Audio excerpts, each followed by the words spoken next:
we're pretty much done. Like, this is crazy how fast this is. It's super easy to do at home, guys.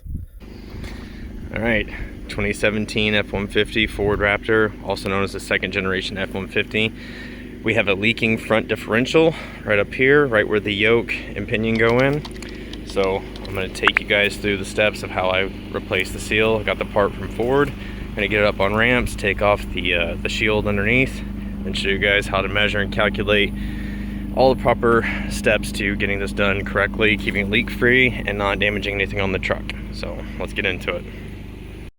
Alright guys, for this job, this is just a generic layout of some of the tools I'm going to use. You may or may not need the exact setup as me, but that's just completely dependent on you and what you already have. So a 1/2-inch driver is very useful, especially if it has a selection of metrics. Sometimes you'll need some of the standards, but it's mostly metrics, especially in these newer Fords.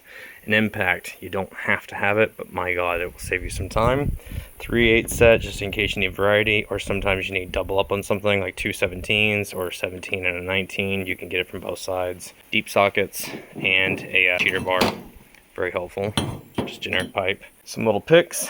1/4-inch set, just because there's a couple of 10 mils down there, especially on the pans. I'm going to use an adapter set with the impact to get the drive shaft off sooner. It's only a 10 mil bolt on all 6 of them, but it'll be much quicker to put on the impact and just save me time, because this will be the 3rd time that I'm doing this.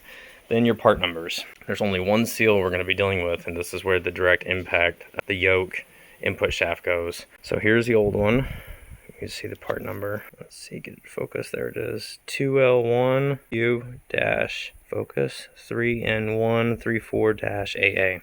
So it looks like a revision, but it's 2L1Z instead of W, but it's pretty much identical. I've held it up package to package, side to side as much as I can, and it looks pretty much identical. Like, has the same depth, layout, everything. It looks identical. So when they do a revision like that, it's usually just one letter off. This one is the one Ford originally sold me. This is for the rear diff. So future reference, that's the part number, at least at the time, that was sold to me for the rear differential, if you need it. But we're not doing that today. Just want to make sure you guys are aware of that. And you'll also need 2 other things. I almost forgot. We're going to need a 3-jaw puller. Not every jaw puller is going to work. I'm missing an arm. I know it's in there in the toolbox. Not every jaw puller is going to work. You're going to want to get one that is kind of on the large side. So try to get a good look at this, see if it works. It's a 6-inch puller. You're going to want to get a puller that's at least like that. Like I said, a torque wrench. You can go to Harbor Freight for most of these parts.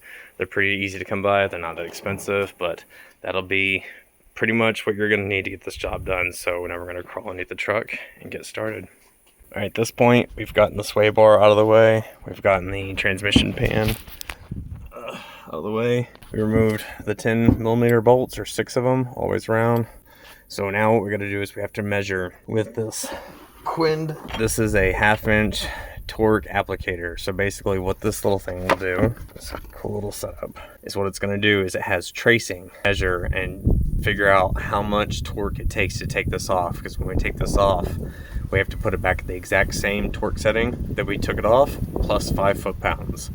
So it's just to make sure that the crush sleeve and everything stays correct inside there, that it has enough tension on it. But it's also very helpful to check the play on it the whole time. So I've already had this off twice, trying to do these O'Reilly seals, and they absolutely suck, because clearly, like, that was done 8 months ago. And it's not my work, it's these O'Reilly seals. They're just terrible. We're gonna measure this when we take it off, check the depth, the strength that it takes to take it off, the torque, and then we're gonna apply 5 additional foot-pounds when we take it off. And the last time I did it was 131.5, so we did it at 136, basically. So you can shave off that 1/2 pound, it's probably fine. But it's in the ballpark, so it should be about 135, 136 foot-pounds to take this off. But we're gonna measure when we get this off, the yoke will not come off, then we're gonna have to use the jaw puller. Once you use the jaw puller, there's one washer underneath there, and then it's time to pull the seal, and then we can start reassembling. All right, so we got the nut out of the way. You're gonna look down in here, and you're gonna want to mark it with a paint marker. It's from previous work I did, because you want it to go back on the exact same way that it came out. So there, we're turning light.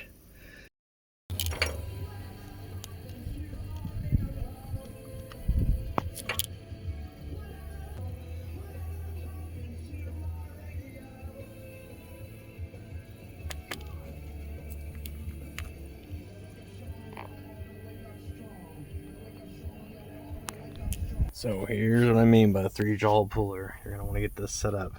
This is just the ratchet and the extension. But we get all of this on here. Got it all set up. Take your time, be patient, double check and make sure you got a good bite all the ways around.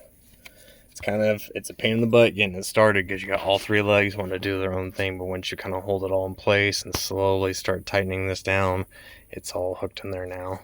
So now we're going to pull. We're just going to see it slowly come off there. The only thing will be behind here is a washer, and then we can pull the seal, clean it up, put on the new seal, and start reassembly. So let's see if I can leave this video running for you. Alrighty guys, I can already hear a hater in the comments telling me I shouldn't have used O'Reilly's, but how many of you trusted O'Reilly's and then come to find out it was total crap? By the way, just take this as my learning experience. Go with Ford. Get Ford products. Here we go. Yeah. See how everything just kind of, I'm literally holding the same spot. Everything just kind of explodes apart a little bit. There we go. So it's good that we got our mark in there. Set that down now. Behind here, there's a little washer that might kind of come free once we pull the seal, but it's not that big of a deal. We'll just pay attention to it, make sure you get it back. Let this drain outside. When we take this off, it's definitely going to drain quite a bit more. There seems to be like an abrasion or something right there. I don't know. I hate these O'Reilly seals. They're terrible. So make sure you get Ford products on things that count and matter, like holding an oil. It's very important to keep your differentials, your drivetrains, your transmissions, your engines well lubricated. And if a seal is just not living up to the demand and stress that it calls for, get OEM. OEM is always better. They built it, they designed it, they know what they're doing. So this is something I would recommend getting Motorcraft on for sure. So let's move on. So here's the new seal. Looks pretty good. Looks like they actually have some grease there. They're going to make sure it's lubricated around the shaft, and that's like that silicone that I'm talking about. On the old one, it was pressed all the ways out to the flange. I assume when it gets pressed in that it basically kind of mushes and adheres, but it also probably heats up and becomes very tacky. So we're going to put it on. Best way to do this is with just like a ball peen hammer and tap all the ways around until it's fully seated. You can tell by the flange there on the side. Once it's fully seated, you're going to be hearing a different metal sound, but you can also just visually see it. You could also take a screwdriver or a pick and feel all the ways around and make sure that it's 100% seated. But let's go ahead and start with the hammer. Alright guys, so that's it, fully all the ways in. So you're going to take like just a ball peen hammer and it's kind of flat. And here's the sound you're going to be listening for. Sounds like I'm hitting directly. We can see it all the ways around. That's flat. That's flush all the ways around. So we got it in. I did have to use just a little chunk of wood. I was able to get it on there basically kind of just like that. Kind of get this corner started. Hammer up there, get this corner started. I was able to use it on both these corners just like that, just to make sure that it didn't start bending this flange a little bit. Not the diff, but the actual seal, and make sure we got it seated all the way. But it's all in there all the way. Everything's in place. Now we can press on the yoke, put it back on, and basically put everything back together. We're pretty much done. Like, this is crazy how fast this is. It's super easy to do at home, guys. So 140 foot-pounds, I've got it set at 135 right now, and here's the hardest part. So we have it in 4-wheel drive, so every time I go to torque this bad boy down, the front tires are pulling forward, and we're up on ramps, so you just want to be cautious with that, to have it chalked and blocked. But we're going to try to do this real quick and be careful. So that way you guys can actually see it. The most important thing when doing this is you want to make sure to hold this on as good as possible. You do not want this socket to strip this nut. The worst thing in the world. Let's see if we can get this last pad. I like to keep it in a funky position.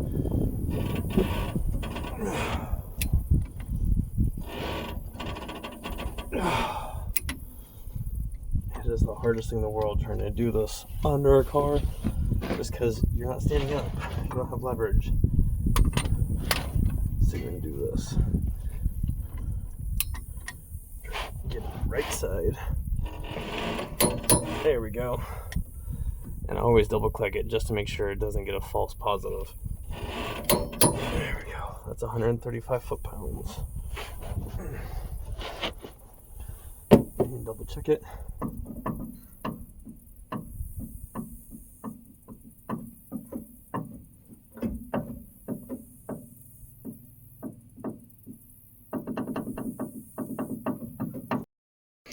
At this point, we can reassemble. Now we're going to put the drive shaft back on, bolt everything down. I believe it's like 20 or 25 foot-pounds. So basically, if you just get them snug, I was doing a 1/4 inch driver before, just a itty bitty little set. So if you just get them snug and put a little on them, you'll probably be good. Not trying to give you the redneck analogy, but that's basically what works. And we'll put the sway bar back up. That again gets the impact. It just gets a couple of ugga-duggas, nothing too crazy because they're just post in. So you can see what they look like. It's just a shelf like that. That's all it is. So it didn't take much just to kind of hold it up and out of the way. And then we'll put the transmission shield back on. We should be good to go. We can also double check the fluid before we finalize and close off this chapter. All right. So the sway bar bolted back up, both sides, all good. We got these bad boys tightened down to about 20-25 foot-pounds. It really doesn't take much. They're not on there that hard. And then went ahead and cleaned the surface here just so in the next couple days we can kind of check it as we start driving it again. We're going to get underneath here and look and make sure there's no obvious wet, fresh marks or anything, just to make sure we did a good job. We saw it through. And I was able to get up here with the 3/8 ratchet. This is your drain fill plug. It's not really a drain, but if you were to drain it out, you would vacuum it out through there. So you can take it off. If it happens to be draining out at all, go ahead and let it run out. It's excess.